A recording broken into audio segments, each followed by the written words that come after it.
नमस्कार, AB star news देख रहे हैं आप। मैं हूं आपके साथ सोहन सिंह। बुलेटिन की शुरुआत करेंगे, लेकिन उससे पहले नजर डालते हैं इस वक्त की बड़ी खबर पर। जम्मू कश्मीर में पाकिस्तान ने सीज फायर का उल्लंघन किया है। एक बार फिर से पाकिस्तान ने जम्मू कश्मीर में नापाक हरकत की है।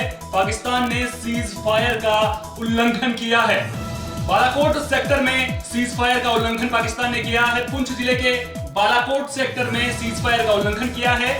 11 बजे के आसपास पाकिस्तान की ओर से वहां पर फायरिंग की गई है।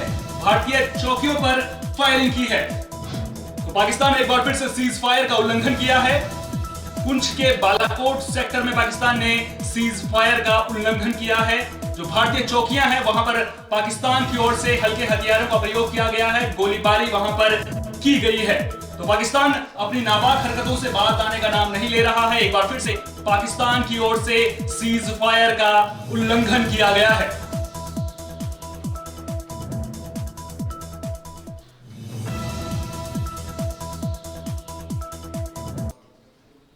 चलिए रुक करते हैं अगली खबर का। किसान आंदोलन लगातार जारी है। दिल्ली के बॉर्डर इलाकों में किसानों का हल्ला लगातार जारी है। आपको बता दें कि आज किसान आंदोलन का 10वां दिन है। वहीं दूसरी ओर सरकार किसानों को मनाने के लिए तमाम कोशिशें करती नजर आ रही है। गुरुवार को चौथे दौर की बातचीत के दौरान कोई निष्कर्ष नहीं निकल सका था। इन सबके बीच दिल्ली के रास्तों पर सख्ती का पहरा है। दिल्ली हरियाणा यूपी की सीमाओं पर किसान आंदोलन के चलते पाबंदी का ताला लगा हुआ है। किसान दिल्ली के बॉर्डर पर चारों ओर जमा हैं। गाजीपुर बॉर्डर पर गुरुवार को किसानों ने फिर से आगे बढ़ने की कोशिश की, जिसे पुलिस ने नाकाम कर दिया। इस दौरान किसानों और पुलिस के बीच तनातनी भी हुई। गाजीपुर, टिकरी और सिंघू बॉर्डर पर अभी भी किसानों का पहुंचना जारी है। किसानों के प्रदर्शन को देखते हुए ट्रैफिक पुलिस ने एडवाइजरी जारी की है। दिल्ली पुलिस ने टीकरी झारोदा बॉर्डर को पूरी तरह से बंद कर दिया है। वहीं बदुसराय बॉर्डर छोटी गाड़ियों जैसे कार और 2 व्हीलर के लिए खोला गया है। झट्टीकारा बॉर्डर को सिर्फ 2 व्हीलर के लिए खोला गया है। सिंघू, लामपुर और औचंडी समेत साफियाबाद, पीओ, मनियारी और सावोली बॉर्डर को भी बंद कर दिया गया है। इसके अलावा NH 44 को दोनों तरफ से बंद किया गया है। लोगों से NH 8, भोपुरा, अप्सरा बॉर्डर, पेरिफेरिक एक्सप्रेसवे लेने की सलाह दी गई है। साथ ही आउटर रिंग रोड, GT के रोड और NH 44 पर यात्रा न करने की सलाह दी गई है। हरियाणा जाने वाले लोगों के लिए दिल्ली पुलिस ने धनसा, दारोला, कापसहेड़ा, राजोकरी, NH 8, बिजवासन, बाजघेरा, पालम विहार और दुनदाहेड़ा बॉर्डर को खोला है। तो लगातार किसानों का हल्ला बोल जारी है। आज किसान आंदोलन का 10वां दिन है और सरकार एक तरफ किसानों को मनाने की कोशिश कर रही है, लेकिन दूसरी तरफ किसान आंदोलन का असर जो है दिल्ली के बॉर्डर इलाकों में भी देखने को मिल रहा है। जो लोग इन रास्तों से होकर दफ्तरों के लिए जाते हैं, उन लोगों को खासी दिक्कतों का सामना करना पड़ रहा है, क्योंकि रास्तों पर लंबा जाम लगा हुआ है। कई रास्तों को प्रदर्शन को देखते हुए बंद कर दिया गया है और लोगों को दिक्कतें ना हो इसके लिए भी ट्रैफिक पुलिस ने एडवाइजरी जारी की है। लेकिन जो लोग दफ्तरों के लिए निकलते हैं, उन लोगों के लिए मुश्किल अभी भी बनी हुई है। लगातार 10 दिनों से हालात जस के तस बने हुए हैं। किसान और सरकारों के बीच आज बातचीत भी होनी है, लेकिन जो किसानों का आंदोलन है उसका सीधा असर जो रोजमर्रा के लोग जो दफ्तरों के लिए निकलते हैं उन्हें भुगतना यहाँ पर पड़ रहा है। Over the past few days, we've all seen these really horrific images from Punjab and from Delhi. People being attacked by water cannons, by tear gas, by baton charges. The whole world is watching the Indian government, and we're watching their abuse to these peaceful protesters, and we're here to condemn it. And let's continue to push for justice so these farmers can live with dignity and can be treated with respect. No farmers! Let's say it louder, no farmers! संकेत के रूप में एक संदेश देने के लिए केंद्र सरकार ने जो 3 बिल पास किए हैं उनके विरोध में ये किसान का संदेश लेकर दिल्ली जा रहे हैं। या तो सरकार इन बिलों को वापस करे, अन्यथा पूरे देश के अंदर जाम करने का काम भारतीय किसान यूनियन भानु का किसान करेगा। जनपद कासगंज से लगभग कितने किसान आपके साथ? हजारों की संख्या में किसान जनपद कासगंज से, एटा से और टूंडला से और फिरोजाबाद और आगरा जिला के मेरे नेतृत्व में दिल्ली कूच कर रहे हैं। आज क्या रणनीति के साथ आप निकले हैं? हमारी रणनीति ये है कि 3 तारीख से पहले सरकार वार्ता करती है तो ठीक है, नहीं अगर करती है तो उसके बाद एक रणनीति है। हमने कुछ पदाधिकारी अपने यहाँ चिन्हित कर दिए हैं और प्रभारी बना दिया है कि जैसे ही संदेश मिलेगा पूरे कासगंज और चारों जिलों को जनपद को जाम करने का काम करेंगे। उनके नेतृत्व में सभी कार्यकर्ता पूरे देश को जाम कर दिया जाएगा। जरूरत पड़ी तो संसद को कब्जे में ले लिया जाएगा, घात किया जाएगा।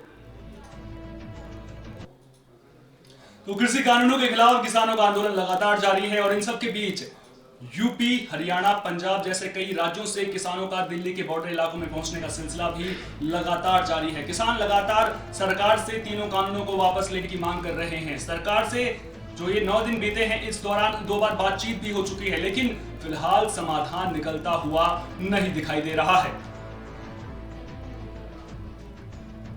किसान कृषि कानून वापस लेने की मांग पर अड़े हुए हैं। एमएसपी को लेकर ठोस भरोसा चाहते हैं। हालांकि सरकार कानूनों को वापस लेने की बात तो नहीं मान रही है, लेकिन किसानों की कुछ ऐसी मांग है जिन पर सरकार राजी होती दिख रही है। यानी सरकार बैकफुट पर पूरी तरह से नजर आ रही है। गुरुवार को करीब 7 घंटे की चर्चा के दौरान किसानों और सरकार के बीच काफी मुद्दों पर सहमति दिखी और कुछ मुद्दों पर किसान अड़े रहे। किसानों ने लिखित में अपनी आपत्तियां दी थी, जिसके बाद केंद्र सरकार ने कृषि कानूनों में 8 मुद्दों पर संशोधन हेतु विचार करने का प्रस्ताव भी रखा, जिसे किसान नेताओं ने ठुकरा दिया। हालांकि चर्चा खत्म होते होते कुछ ऐसे मसले रहे जिन पर सरकार का रुख नर्म हुआ। एमएसपी को लेकर किसानों की चिंता सबसे अधिक है। ऐसे में सरकार इस पर भरोसा दे रही है कि नए कानून से एमएसपी पर कोई असर नहीं पड़ेगा। दरअसल किसानों का कहना है कि एमएसपी पर अगर सरकार भरोसा दे रही है तो उसे लिखित में कानून में उसे शामिल कर देना चाहिए। तो किसानों का आंदोलन लगातार जारी है। दिल्ली बॉर्डर पर हजारों की संख्या में किसान डटे हुए हैं। सरकार से लगातार तीनों कृषि कानूनों को वापस लेने की मांग कर रहे हैं। किसानों को डर सता रहा है। किसानों को इस बात का डर सता रहा है कि जब ये कानून अमल में आएंगे तो फिर उनकी जो फसल है उसको सरकार एमएसपी पर नहीं खरीदेगी। उनकी जो खेती है वो कॉर्पोरेट के हाथों में चली जाएगी। साथ ही स्टोरेज को लेकर के भी कई तरह की आपत्तियां किसानों ने दर्ज कराई हैं। इस बीच 2 बार बातचीत हुई है किसानों की सरकार के साथ में। पहली बार जब बातचीत हुई थी तो एमएसपी को लेकर के सरकार ने किसानों को प्रेजेंटेशन भी दिखाई थी, लेकिन किसान नहीं माने। दूसरी बार जब बातचीत हुई तो उस वक्त किसानों ने अपनी आपत्तियां, जो तीनों कानून हैं, तीनों कानूनों को लेकर के बारी बारी अपनी आपत्तियां लिखित में दर्ज करवाई थी कि इस कानून से हमें ये दिक्कत है, इस कानून से हमें ये दिक्कत है, लेकिन उसके बावजूद भी बात नहीं बनी। हालांकि किसानों के लिहाज से देखा जाए तो अच्छी खबर यह है कि कुछ मुद्दों पर सरकार का रुख नरम पड़ता दिखाई दे रहा है, लेकिन अभी भी सरकार तीनों कानूनों को वापस लेने के मूड में नजर नहीं आ रही है। तो क्या किसान अगर सरकार कुछ संशोधन उन कानूनों में करती है तो क्या किसान मान जाएंगे? सबसे बड़ा सवाल ये है। और उससे भी बड़ा सवाल ये कि क्या सरकार किसानों के आगे झुकेगी? ये 2 अहम सवाल हैं, क्योंकि अगर सरकार किसानों के आगे झुकती है, तीनों कानूनों को वापस लेती है तो किसान आंदोलन खत्म हो जाएगा। लेकिन अगर सरकार किसानों के आगे नहीं झुकती है, संशोधन की बात करती है, तो क्या किसान मानेंगे? ये भी बड़ा सवाल है, क्योंकि किसान इस वक्त पूरी तैयारी के साथ में आए हैं। साफ तौर पर महीनों का राशन लेकर साथ में चल रहे हैं। ऐसे में अब आज जो बातचीत होनी है किसानों और सरकार के बीच में, उसमें क्या कुछ समाधान निकल कर आता है ये देखना होगा, क्योंकि अगर समाधान नहीं निकला तो फिर यह आंदोलन कब तक चलेगा, इस पर भी सबकी नजरें रहेंगी। और सबसे बड़ा सवाल ये भी कि क्या एमएसपी पर सरकार लिखित में कानून बनाती है?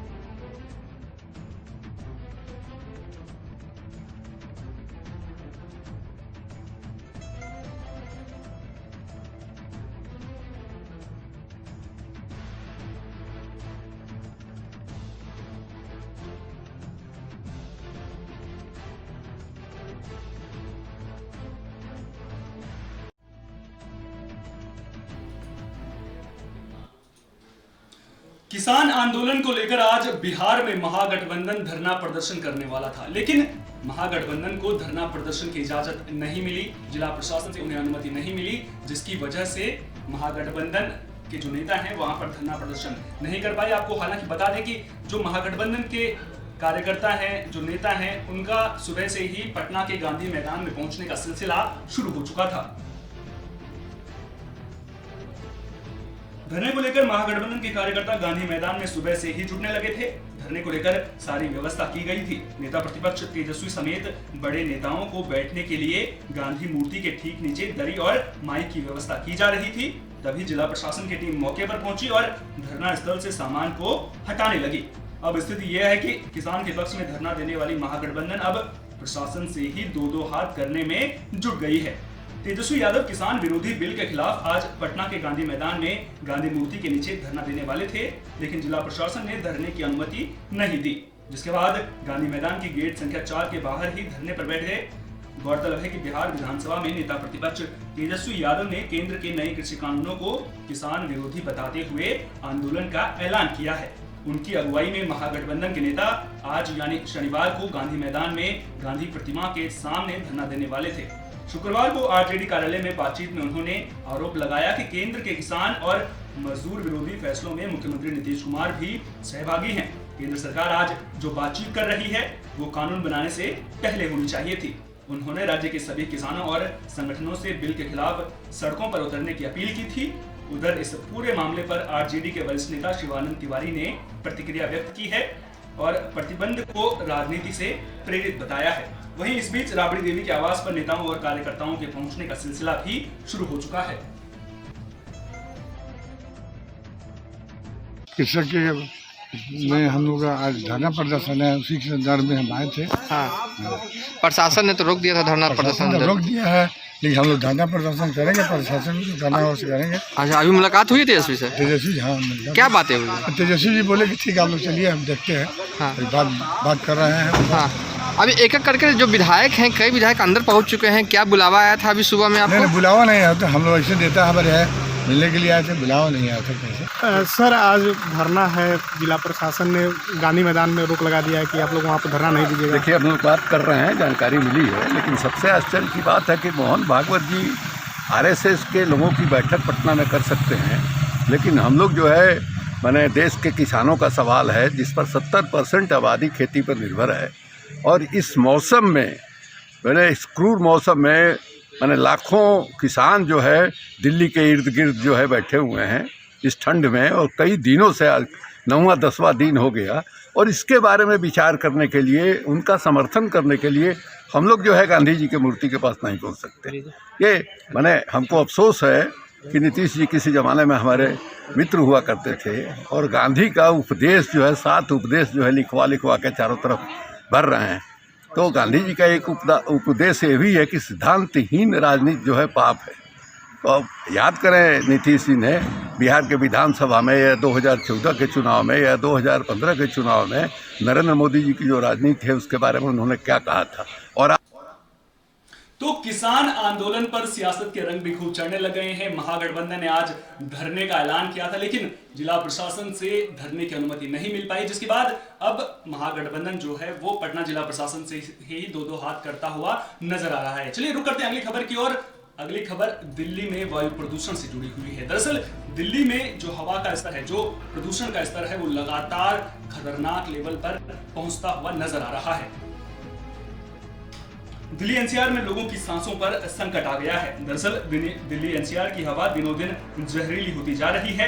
पराली जलना बंद होने के बाद भी दिल्ली की वायु गुणवत्ता में कोई बदलाव नहीं आया है, बल्कि दिल्ली की हवा कल से भी ज्यादा जहरीली हो गई है।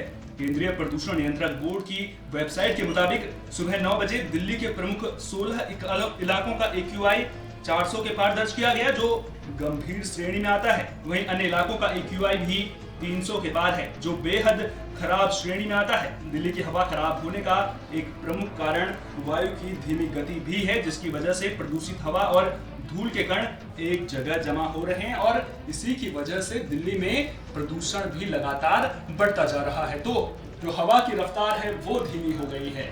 हवा का बहाव कम होने की वजह से जो प्रदूषण के कण हैं, जो धूल मिट्टी के कण हैं, जो प्रदूषित कण हैं, वो एक जगह पर इकट्ठे हो गए हैं, जिसकी वजह से जो लगातार दिल्ली में प्रदूषण है वो लगातार बढ़ता जा रहा है। आपको बता दें कि समय समय पर दिल्ली सरकार के द्वारा प्रदूषण को रोकने के लिए कदम भी उठाए गए और ऑड इवन फॉर्मूले को भी लागू किया गया, लेकिन इसके बावजूद दिल्ली की हवा लगातार जहरीली होती जा रही है। हालांकि कोरोना काल के दौरान मौसम कुछ खुशगवार नजर आया था। दिल्ली की हवा में प्रदूषण की मात्रा कम दर्ज की गई थी, लेकिन उसके बाद अब जैसे जैसे लोगों का बाहर निकलने का सिलसिला शुरू हुआ है, जैसे जैसे सड़कों पर गाड़ियों की संख्या बढ़ी है, जैसे जैसे ये हवा का बहाव कम हुआ है तो वैसे वैसे एक बार फिर से प्रदूषण की मात्रा दिल्ली में बढ़ती हुई नजर आ रही है, जो दिल्ली वालों के लिए, दिल्ली एनसीआर के इलाकों के लिए बेहद ही गंभीर खबर है। आपको बता दें कि 16 इलाके ऐसे हैं जहां पर AQI लेवल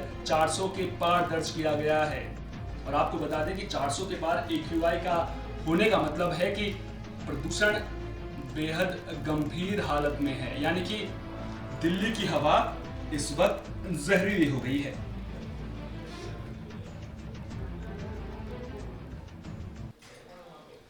देश में कोरोना मरीजों की संख्या 96 लाख के पार हो गई है। आपको बता दें कि अच्छी खबर यह है कि जो दैनिक मामले हैं कोरोना के, उनमें गिरावट दर्ज की गई है, लेकिन जो आंकड़ा है वो 96 लाख के पार पहुंच चुका है। अगर पिछले 24 घंटों की बात करें तो लगातार 27वें दिन कोरोना के 50,000 से कम और लगातार छठे दिन 40,000 से कम नए मामले दर्ज किए गए हैं। देश में पिछले 24 घंटे में 36,652 नए संक्रमित मरीज आए हैं, वहीं 512 लोगों की कोरोना के चलते मौत हो गई है। अच्छी खबर यह है कि बीते दिन 42,533 मरीज कोरोना से ठीक भी हुए हैं। कोरोना के मामले बढ़ने की यह संख्या दुनिया में अमेरिका और ब्राजील के बाद सबसे ज्यादा है। वहीं मौत की संख्या दुनिया में 7वें नंबर पर है। स्वास्थ्य मंत्रालय के ताजा आंकड़ों के मुताबिक भारत में कोरोना के कुल मामले बढ़कर 96,08,000 हो गए हैं। इनमें से अब तक 1,39,700 लोगों की मौत हुई है। कुल एक्टिव केस घटकर 4,09,000 हो गए हैं। पिछले 24 घंटे में एक्टिव केस की संख्या 6,393 घटी है। अब तक कुल 90,58,000 लोग कोरोना को मात देकर ठीक हो चुके हैं। सबसे ज्यादा एक्टिव केस महाराष्ट्र में है। एक्टिव केस के मामले में दुनिया में भारत का 7वां नंबर है। कोरोना संक्रमितों की संख्या के हिसाब से भारत दुनिया का दूसरा सबसे प्रभावित देश है। रिकवरी दुनिया में सबसे ज्यादा भी भारत में ही हुई है। मौत के मामले में अमेरिका और ब्राजील के बाद भारत का नंबर है। तो कोरोना को लेकर के राहत वाली खबर यह है कि जो दैनिक मामले हैं उनमें गिरावट का सिलसिला लगातार जारी है, लेकिन दूसरी तरफ जो आंकड़ा है वो 96 लाख के पार पहुंच चुका है। और ऐसे में कोरोना की वैक्सीन को लेकर उम्मीदें टिकी हुई हैं। अब इंतजार कोरोना की वैक्सीन का है कि कब कोरोना की वैक्सीन लोगों तक पहुंचेगी, कब जो हमारे वैज्ञानिक हैं वो कोरोना की वैक्सीन बनाएंगे। और एक बार अगर कोरोना की वैक्सीन बन जाती है और उसके बाद लोगों को उससे इंजेक्ट करना शुरू किया जाता है, जो संक्रमित मरीज हैं उनको उससे इंजेक्ट करने का सिलसिला शुरू होता है, तो उसके बाद कोरोना पर पूरी तरह से लगाम लग पाएगी। लेकिन उससे पहले जब तक कोरोना की वैक्सीन नहीं आती है तब तक लोगों को सावधानी बरतने की जरूरत है, क्योंकि अगर लोगों ने सावधानी नहीं बरती तो जो ये हालात हैं वो आने वाले महीनों में, आने वाले दिनों में और भी खतरनाक हो सकते हैं। क्योंकि कोरोना की वजह से अर्थव्यवस्था प्रभावित हुई है, शिक्षा प्रभावित हुई है, तमाम तरह के प्रतिबंध झेलने पड़े हैं लोगों को। लॉकडाउन देश ने देखा है, लेकिन उसके बावजूद भी कोरोना अभी तक खत्म नहीं हुआ है। लोगों को ये समझने की जरूरत है 2 गज की दूरी, सोशल डिस्टेंसिंग का जो फॉर्मूला है वो अपनाना जरूरी है। अब आप अगर घर से बाहर निकलें तो अपना मास्क लगाकर जरूर घर से बाहर निकलें, क्योंकि अगर आप सरकारी गाइडलाइन का पालन करेंगे तो आप सरकार की मदद करेंगे, सरकार की मदद करेंगे कोरोना से जंग में।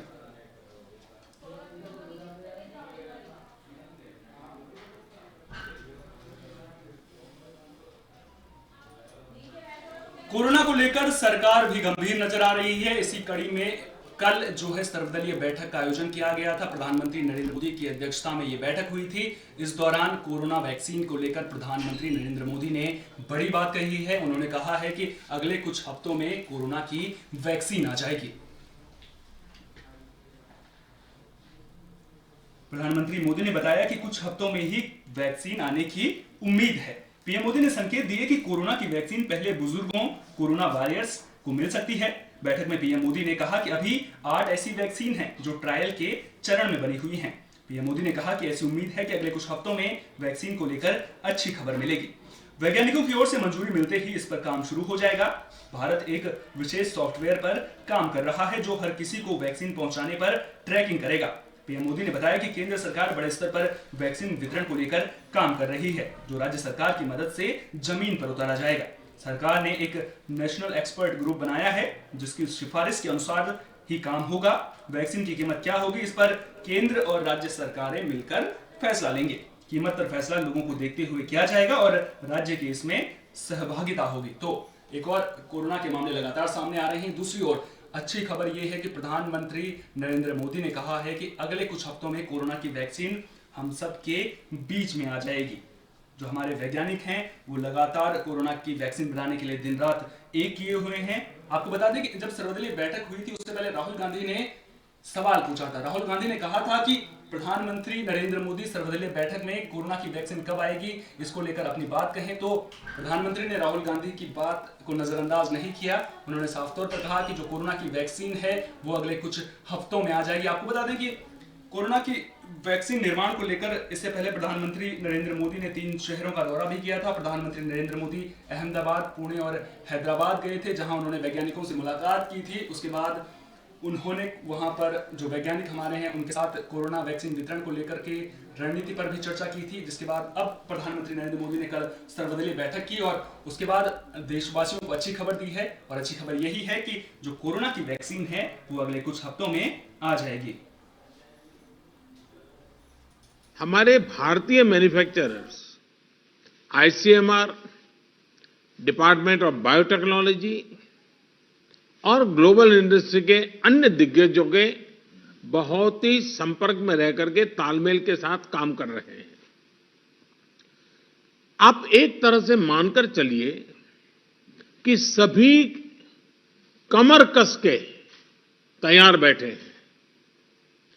करीब करीब 8 ऐसी संभावित वैक्सीन है जो ट्रायल के अलग अलग चरण में और जिनकी मैन्युफैक्चरिंग भारत में ही होनी है। जैसा यहां चर्चा में भी बात आई, भारत की अपनी 3 अलग अलग वैक्सीन का ट्रायल अलग अलग चरणों में है।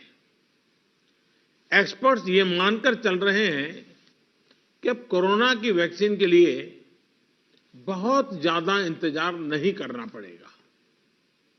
माना जा रहा है कि अगले कुछ हफ्तों में कोरोना की वैक्सीन तैयार हो जाएगी। जैसे ही वैज्ञानिकों की हरी झंडी मिलेगी, भारत में टीकाकरण अभियान शुरू कर दिया जाएगा। आरबीआई की मौद्रिक नीति कमेटी यानी एमपीसी के नतीजे सामने आ गए हैं। आपको बता दें कि आरबीआई ने ब्याज दरों में कोई बदलाव नहीं किया है। इसके अलावा जीडीपी -7.5 रहने का अनुमान जताया है। तो आरबीआई ने माना है कि साल 2020-21 में जीडीपी ग्रोथ नेगेटिव रहेगी। आरबीआई के मुताबिक इस साल जीडीपी ग्रोथ -7.5 रहेगी। बता दें कि अक्टूबर में आरबीआई ने मौद्रिक नीति समीक्षा में जीडीपी -9.5% रहने का अनुमान जताया था। रिजर्व बैंक के गवर्नर शक्तिकांत दास ने ये जानकारी दी।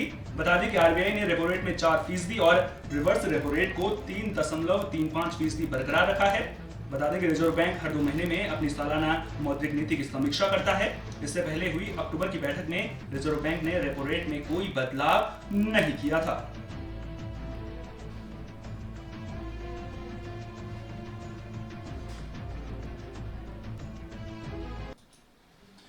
कोरोना वायरस का सितम थमने का नाम नहीं ले रहा है। आपको बता दें कि इस बीच जो बॉलीवुड सेलिब्रिटीज हैं वो भी कोरोना की चपेट में लगातार आ रहे हैं और अब खबर सामने आ रही है कि बॉलीवुड एक्टर वरुण धवन और नीतू कपूर कोरोना पॉजिटिव हो गए हैं। दोनों फिल्म जुग जुग जियो की शूटिंग कर रहे थे। कुछ समय पहले ही फिल्म की शूटिंग शुरू की गई थी और अब कोरोना वायरस की वजह से इसे फिर से रोक दिया गया है। सूत्रों की माने तो राज मेहता की फिल्म जुग जुग जियो की शूटिंग चल रही थी। इसी दौरान वरुण और नीतू कोरोना पॉजिटिव पाए गए हैं। फिल्म की बाकी कास्ट की बात करें तो इसमें शामिल एक्टर्स अनिल कपूर और कियारा आडवाणी का भी कोरोना टेस्ट किया गया था। इन दोनों कलाकारों की जो रिपोर्ट है वो नेगेटिव आई थी, मगर इसके बावजूद फिल्म की शूटिंग को रोक दिया गया है।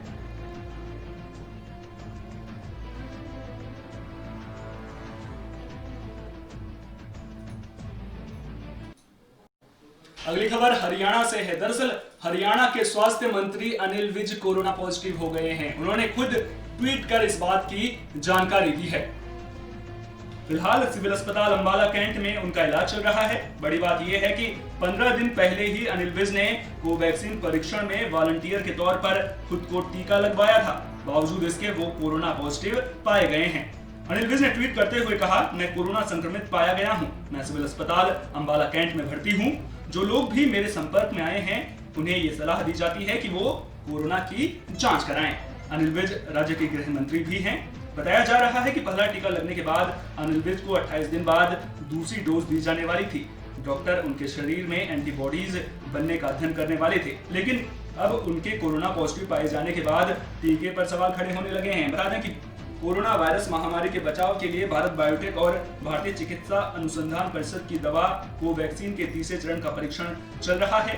पहले और दूसरे चरण के ह्यूमन ट्रायल में करीब 1000 वॉलंटियर्स को ये वैक्सीन दी गई थी। इस वैक्सीन के तीसरे चरण का परीक्षण भारत में 25 केंद्रों में 26,000 लोगों के साथ किया जा रहा है। ये भारत में कोविड-19 वैक्सीन के लिए आयोजित होने वाला सबसे बड़ा ह्यूमन क्लिनिकल ट्रायल है।